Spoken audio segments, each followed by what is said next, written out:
ये कहानी रामपुर नाम के एक छोटे से गांव की है जो पहाड़ों के बीच बसा था। वहां सर्दियों का मौसम बेहद कठोर होता था। गांव में राजू अपनी पत्नी सुमन और बेटे राहुल के साथ रहता था। राजू बहुत गरीब था और वो जंगल से लकड़ियां लाकर बाजार में बेचता था। रामू की कमाई का ज्यादातर हिस्सा घर की जरूरतों में खर्च हो जाता।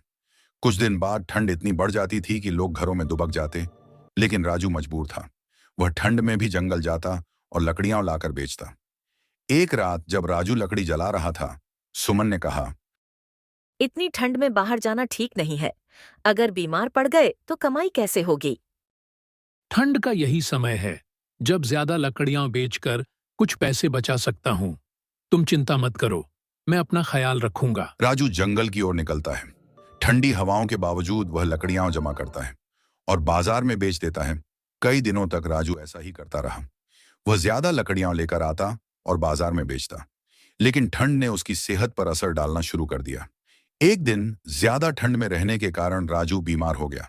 सुमन और सूरज ने डॉक्टर को बुलाया। राजू, सेहत सबसे जरूरी है। अगर तुम बीमार हो गए तो परिवार का क्या होगा? राजू ने महसूस किया कि वह अपनी सेहत की अनदेखी कर रहा था। बीमारी से ठीक होने के बाद राजू ने गांव के लोगों के साथ मिलकर एक योजना बनाई।